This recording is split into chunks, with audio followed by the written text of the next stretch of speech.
chopped down Zutz's lead by the time the machines reached Thief River Falls.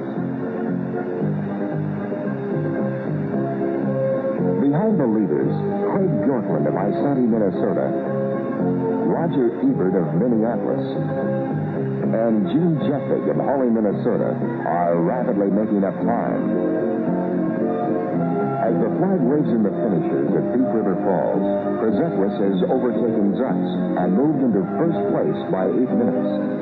And while Nelson had moved up from 5th position to 4th, he trails by 14 minutes and 11 seconds, with just one day of the race remaining. Only 76 sleds start the last leg to Winnipeg. But on the final day, on 134 miles of frozen ditches and snow-covered fields between Thief River Falls and Winnipeg, something unbelievable happens.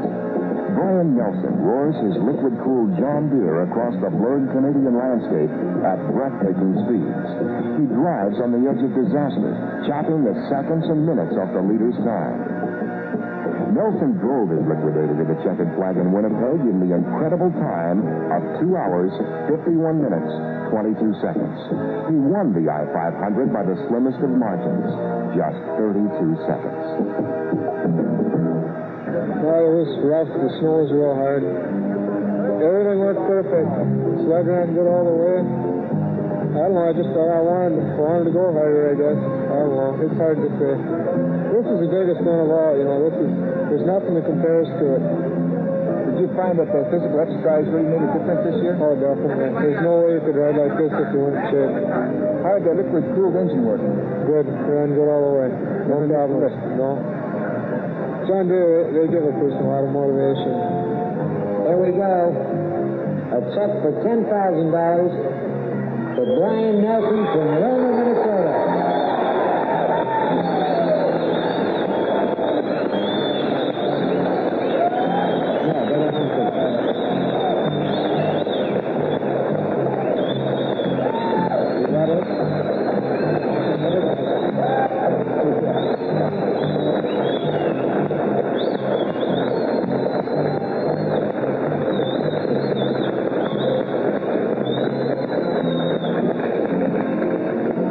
I'd like to say thank you to everybody involved, the coach, Mr. Al Anderson, and the mechanic, Hubert Fixon, and everybody else involved. Thank you.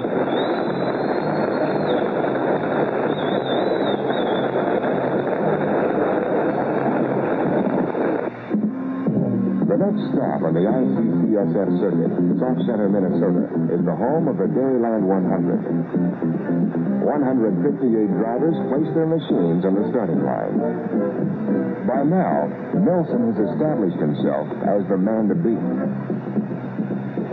Racers left the starting line in flights of 10 and headed out across a frozen lake toward the finish line 180 miles away.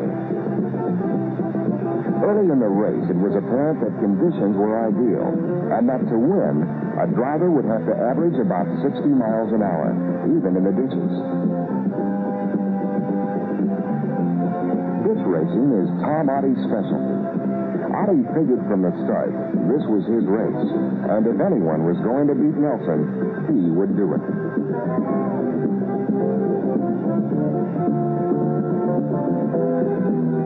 And do it he did, flashing across the finish line in 3 hours and 5 minutes, averaging 58.4 miles an hour. Otte pocketed $4,680 for his effort. But Nelson, with his incredible feel for his machine and consistently skillful driving, once again drove to a top-running spot, finishing 5th, just a little over 4 minutes behind Otte. I didn't have any trouble. Just ran the whole race without any trouble. I never got off the seat except for the gas stops. I like the ditches better. A little more jumping. The rougher the riding, the better I like it. The action swings back to Canada. The International 250 from Regina, Saskatchewan to Minot, North Dakota proved to be a John Deere race from the start.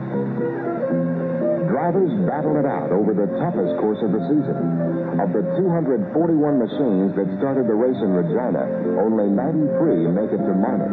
And in the end, 8 of the top 10 spots belong to John Deere drivers.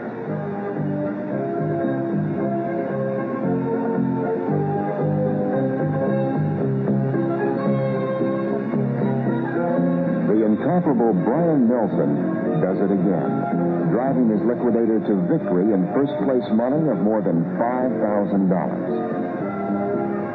Ron Reimer of Steinbach, Manitoba was third, and Nelson had beaten friendly rival Tom Otte at his own game, ditch racing. Otte was fourth. The 200-mile Eagles Heartland Grand Prix is as tough as any race on the Federation schedule.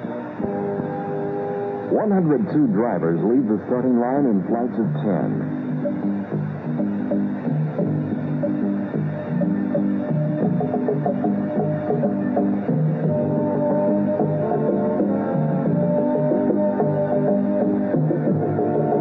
One-day event takes the racers over lakes, down ditches, and through miles of winding, treacherous wooded trails.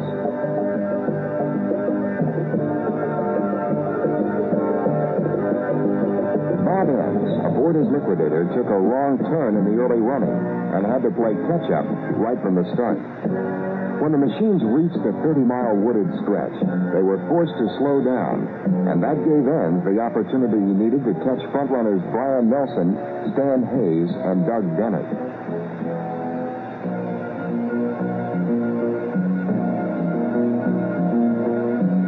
Enns blasted past the leaders on the winding trails, took the lead, and never let go.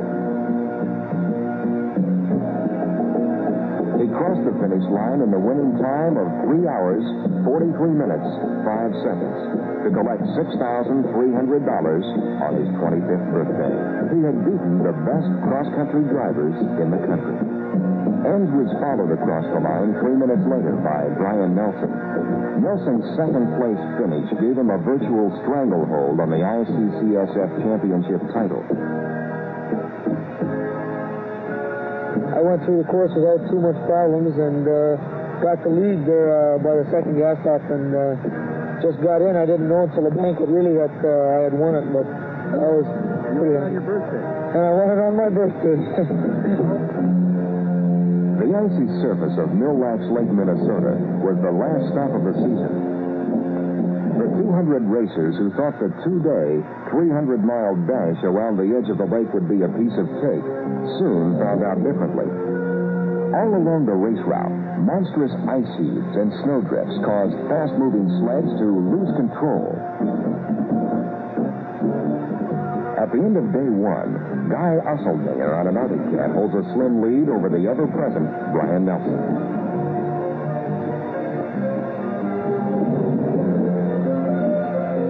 With only one 100-mile lap left, Nelson put the hammer down and barreled across the lake at speeds in excess of 90 miles an hour.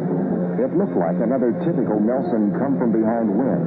He flashed across the line with the fastest lap time of the day, covering the 100-mile course in 1 hour, 12 minutes, 3 seconds. But it wasn't quite good enough to catch winner Usseldinger of Stephen, Minnesota, whose total time for the 2 days beat second-place Nelson by less than 2 minutes. With one ski missing, Bob Enns, fresh from his win at Eagles Heartland, guns his liquidator to the checkered flag and takes 4th place. The grueling journey is over. With 2,000 miles of torturous driving behind them, John Deere drivers had finished with an incredible 5 victories, 3 second places, and numerous other top 10 finishes. Tom Otte finishes with 85 ICCSF championship points for 4th place. Canadian Bobby Enns finishes the season with 100 championship points, good for 3rd place in the final standings. Enduro Team Deere driver Brian Nelson's record is an unbelievable 3 wins, 3 seconds, and a 5th in 8 starts. Nelson's victory string gives him 173 total points. He has won more prize money than any other cross-country snowmobile racer has ever won before. Brian Nelson, ICCSF champion. The champion to challenge.